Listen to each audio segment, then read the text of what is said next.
നമസ്കാരം. Raf talk ഫുട്ബോളിലേക്ക് അവർക്കും സ്വാഗതം. അടുത്ത വേൾഡ് കപ്പ് നേടുക, അതാണ് പോർച്ചുഗലിൻ്റെ ആഗ്രഹം. പല വട്ടമായി ഇപ്പോൾ കോച്ചും താരങ്ങളും ഒക്കെ അത് തുറന്നു പറഞ്ഞുകൊണ്ടിരിക്കുകയാണ്.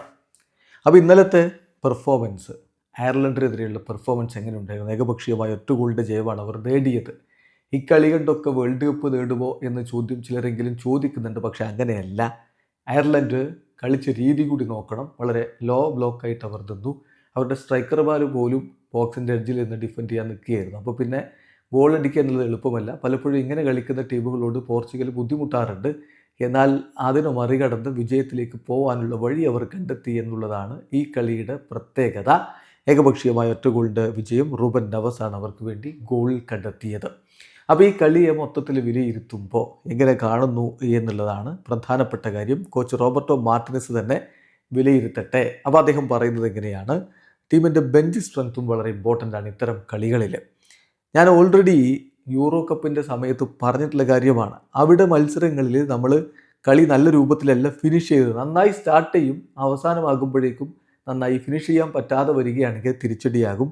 പക്ഷേ ഇപ്പോൾ കാര്യങ്ങൾ നമ്മൾ മാറ്റിയിരിക്കുന്നു. നേഷൻസ് ലീഗിൽ നമ്മളത് മാറ്റി. ഇപ്പോൾ അത് നമ്മൾ മാറ്റിമറിച്ച് മുന്നോട്ട് പോവുകയാണ്. ഇപ്പോൾ നമുക്കറിയാം എങ്ങനെ നന്നായി സ്റ്റാർട്ട് ചെയ്യണം, അതുപോലെ എങ്ങനെ മത്സരം ഒരുപാട് എനർജിയോടുകൂടി ഫിനിഷ് ചെയ്യണം എന്നുള്ളത്. എനർജി, സ്ട്രെങ്ത് ആൻഡ് ഇൻ്റലിജൻസ് എല്ലാം ഇമ്പോർട്ടൻ്റ് ആണ്. അതുകൊണ്ട് തന്നെയാണ് പ്ലെയേഴ്സ് അവരുടെ ഹൃദയം കൊണ്ട് മാത്രം കളിച്ചാൽ പോരാ, കൃത്യമായിട്ടുള്ള ഐഡിയാസ് ഉപയോഗപ്പെടുത്തിക്കൊണ്ട് കളിക്കണമെന്ന് പറയുന്നത്.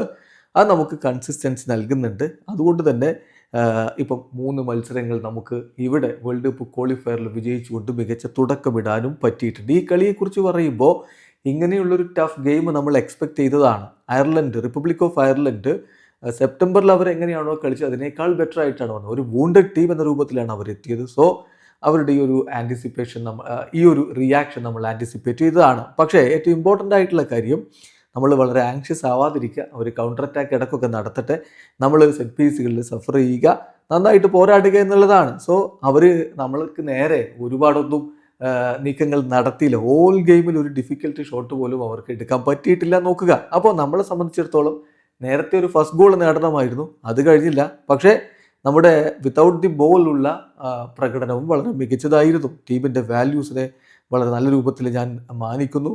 നമുക്ക് ഒരിക്കലും ഗെയിമിൽ കൺട്രോൾ നഷ്ടമായിട്ടില്ല. ഇതൊരു hard fought and well deserved വിക്ടറിയാണ്. അതുകൊണ്ട് കളിയെ മോശമായിട്ട് ആരും കാണേണ്ടതില്ല എന്ന് തന്നെ കോച്ച് പറഞ്ഞത്. അത് തന്നെയാണ് മൊത്തത്തിൽ കളി നോക്കുമ്പോൾ അത് തന്നെയാണ് നമുക്കും പറയാൻ കഴിയുക. പിന്നെ ഗോൾ അടിച്ചതിന് ശേഷം റൂബൻ നെവസ് അത് ആകാശത്തേക്ക് കൈ ഉയർത്തിക്കൊണ്ട് സമർപ്പിക്കുന്ന കാഴ്ച ഹൃദയത്തിൽ തൊടുന്നതായിരുന്നു. അത് ഡീഗോ ജോട്ടയ്ക്ക് സമർപ്പിച്ചാണ്. അദ്ദേഹത്തിൻ്റെ ആ സോക്സ് എല്ലാം താഴ്ത്തി അദ്ദേഹത്തിൻ്റെ കാലിൽ ജോട്ടയുടെ ആ ഒരു ചിത്രം അദ്ദേഹം ടാറ്റു ചെയ്തതൊക്കെ കാണിച്ചു. അത് വല്ലാത്ത ഒരു ഫീലിംഗ് തന്നെയായിരുന്നു. എന്തായാലും റൂബൻ നെവസ് 21ാം നമ്പറുകാരൻ ഗോൾ അടിച്ചു എന്നുള്ള ഒരു പ്രത്യേകത കൂടി അവിടെയുണ്ട്. ജോട്ടയ്ക്ക് സമർപ്പിച്ച ഗോളും ജോട്ടയ്ക്ക് സമർപ്പിച്ച വിജയവുമാണ്. ജോട്ടയുടെ വലിയ ആഗ്രഹമാണ് വേൾഡ് കപ്പ് നേടുക എന്നുള്ളത്. അതിലേക്ക് എത്താൻ അദ്ദേഹത്തിൻ്റെ സുഹൃത്തുക്കൾക്കാവുമോ, അത് കണ്ട് അദ്ദേഹത്തിന് വാനലോകത്തിരുന്ന് സന്തോഷിക്കാൻ കഴിയുമോ, നമുക്ക് കാത്തിരുന്ന് കാണാം. എന്തായാലും ഈ മത്സരത്തിലെ പോർച്ചുഗീസ് താരങ്ങളുടെ പ്രകടനം നോക്കുമ്പോൾ CR7 ഒരു പെനാൽറ്റി മിസ് ചെയ്തു. അത് വെച്ച് നോക്കുമ്പോൾ അദ്ദേഹത്തിൻ്റെ റേറ്റിംഗ് 6.7 ആണ്. മറ്റ് മുന്നേറ്റ നിര താരങ്ങളുടെ rating: Pedro Neto 7.1, Bruno Fernandes 7.8, Bernardo Silva 6.9. മധ്യനിരയിൽ റൂബൻ നെവസ് 8.7, വിറ്റീജ 7.4.